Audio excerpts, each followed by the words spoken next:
How to parent a special needs child, that's the question. My wife and I had a very, very sick child who passed away. And I know the little bit I know about managing special children from our own experience. The problem is that there are different kinds of special needs children. And our child had a terminal illness. Our child lived 4 years. This question is not being asked about children who pass away in their youth. This question is really being asked about people who live with a special needs child for the duration, for decades, which is extraordinarily challenging. And there is, in principle, basically no vacation. It's an extraordinarily difficult job. And if you're listening to this and you relate to this personally, the first thing I want to say is I'm really very aware of the burden that you carry. I'm sorry that you have this difficulty. And I give you a bracha from the bottom of my heart that you should find the strength and the wisdom to be able to manage this extraordinary test that the Eibishter has given you by giving you a special child. And special children are exactly that. They're special children. Not just in the challenges, but in who they are.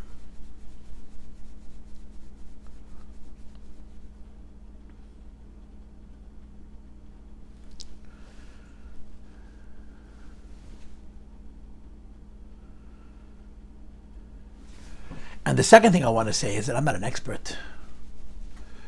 People ask me questions and I give them answers in the way I see things, but I'm not an expert in this field. To be an expert in this field, you have to counsel many parents and be observing up close many children of different ages and of different types of illness to be able to counsel parents and about how to manage such a situation. But I will say a few thoughts, which I know from my own experience, and I hope they're helpful, although I'm certain that they're not adequate. It's never enough. The first thing I want to say is that in life in general, and in the challenges of life in particular, the greatest asset we have is our spouse, is the person we're married to. From the point of view of Torah, from the point of view of Yiddishkeit, a man and a woman, a husband and a wife, are literally one person.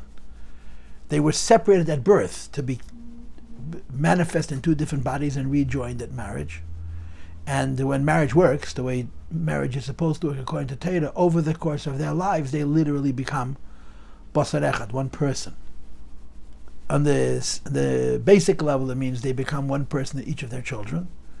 On the psychological and spiritual level, they become one person because they fuse as human beings, emotionally, intellectually, and they develop a bond which has no equal at all, any place outside of that relationship. It's real love. It's a sustained relationship that lasts for many years. It's very hard. Under the best of circumstances, having a good marriage is a very difficult thing. When there are additional challenges, particularly a challenge like this, of a ill child, of a special needs child, on a chronic level, that means you're going to have it for the rest of your life. The challenge to the couple, to their marriages, is extraordinary. But the greatest thing you can do for yourself, and the greatest thing you can do for your child, and the greatest thing you can do for the rest of your children, is put yourselves first. Make the couple work. I feel this very deeply and very strongly. This is my opinion. It's only my opinion, but this is my opinion. Not every marriage can work on every level, but you have to try. And in my way of thinking, it's critical when people have challenges to keep the nucleus strong. And the nucleus is Mr. and Mrs., is the husband and the wife, the father and the mother. I compare it to the axis of a wheel that has many spokes. The spokes are the children. The axis of the wheel is the couple. And under these conditions, there is a tendency to go into a state of martyrdom. You know, when you have a challenge, you become very motivated to deal with it, and there's a lot of adrenaline, and super hyper energy that often results in one parent or another becoming so consumed with helping their child that they forget their spouse. And what they don't realize is that when they're forgetting their spouse, besides the fact that they're hurting their spouse, they're hurting themselves and they're hurting the child that they're trying to help. The best way to help our children is to be a unit. And when we have particular challenges, we have to do everything in our powers to keep that unit intact and work together on helping our children. We draw an enormous amount from our spouse. Even people who don't think that their husband or their wives are super people, we draw an enormous amount of energy and wisdom and support and clarity and objectivity and common sense from our spouse. I think one of the greatest things we have by being married is having a person who doesn't let us get carried away with ourselves. It keeps us reasonable. And in these conditions, we have to make such serious decisions. This union, I think, is critical, absolutely critical.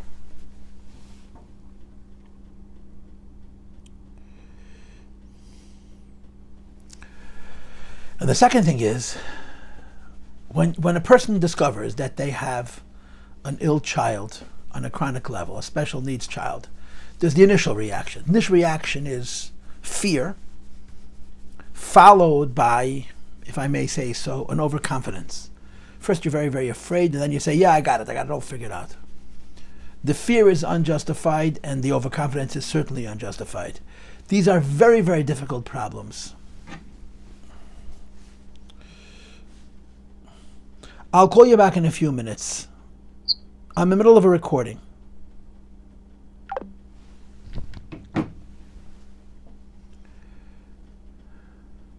And the goal of a couple who are raising a special needs child is to make it sustainable, to make it realistically work.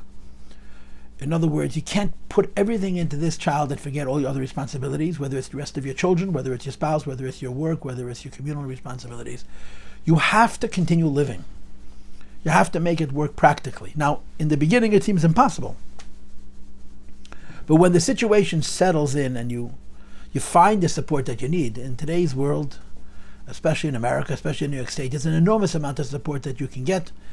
And the place to start, if you don't know where to get that support, is to reach out to members of Hatzalah who will give you direction in terms of getting the support that you need, whether it's therapists or whether it's financial support or other families who share these kinds of burdens that get together and support each other, etc., etc., etc. You have to figure out how to make the child part of a sustainable life. You have to continue living. You have to continue raising the rest of your children. You have to continue working. You have to continue being married. You have to continue doing all the other things that you need to do. And it's doable in many cases, in all cases, really. It's doable, but it's a matter of priority. The priority has to be that you have to say to yourself, I'm not a good person if I throw everything away to help this child. I'm a well-intentioned person. I'm a good person if I continue to live. And continuing to live means to continue the life that you have. And whatever support you need, whatever you need to do to make sure that you continue that life is very, very important. And ultimately, it's the best thing for the child that you're trying to help and to raise.